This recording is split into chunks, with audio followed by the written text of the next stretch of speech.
La viva.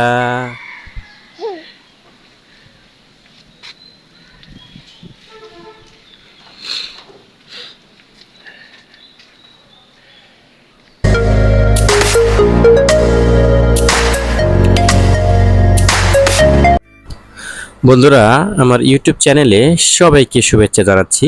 আজ দেখাবো আমার কাটিমন আমের প্রচুর বাম্পার ফুল এসেছে। যাই হোক, রোগ প্রতিরোধ ক্ষমতা বৃদ্ধি করতে সাহায্য করে।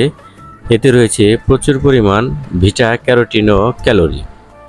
উদ্ভিজ উপাদান থেকে সরাসরি ভিটামিন পাওয়া যায় না। ভিটা ক্যারোটিন ভিটামিন এর কাজ করে। এছাড়া রয়েছে প্রচুর পরিমাণে ক্যালোরি, যা শরীরে শক্তি তৈরি করে। আমের আয়রন, আঁশ, পটাশিয়াম, ভিটামিন সি ও খনিজ উপাদান শরীর সুস্থ সবল রাখতে সাহায্য করে। ক্যারোটিন চোখ সুস্থ রাখে, সর্দি কাশি দূর করে। কাঁচা আমে 90 মাইক্রোগ্রাম এবং পাকা আমে 8300 মাইক্রোগ্রাম ক্যালোরি থাকে।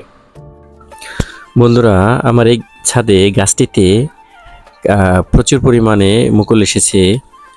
এই কাটিমন আম গাছটি আমি যত্ন হিসেবে 2 মাস আগে আমি খাবার দিয়েছিলাম এবং এরপরই ফুল চলে এসেছে।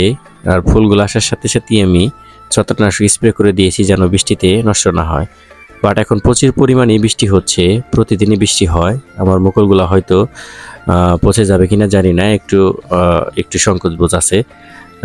তবুও আমি আশাবাদী যে এখান থেকে কিছু গুটি যেন দাঁড়ায় এবং গুটির থেকে যেন কিছু আম হয়। তবে আপনিও চেষ্টা করবেন আপনার ছাদ বাগানে একটি কাটিমন আম গাছ রাখার জন্য। কাটিমন আম গাছটি খুবই সুমিষ্ট এবং খুব সুস্বাদু। কাটিমন আম গাছে ধরেও প্রচুর পরিমাণ ফলন আসে। অবশ্যই একটা আম গাছ রাখার চেষ্টা করবেন কাটিমন। যাই হোক, ভালো থাকবেন। আমার চ্যানেলটি সাবস্ক্রাইব করে দেবেন। Thank you.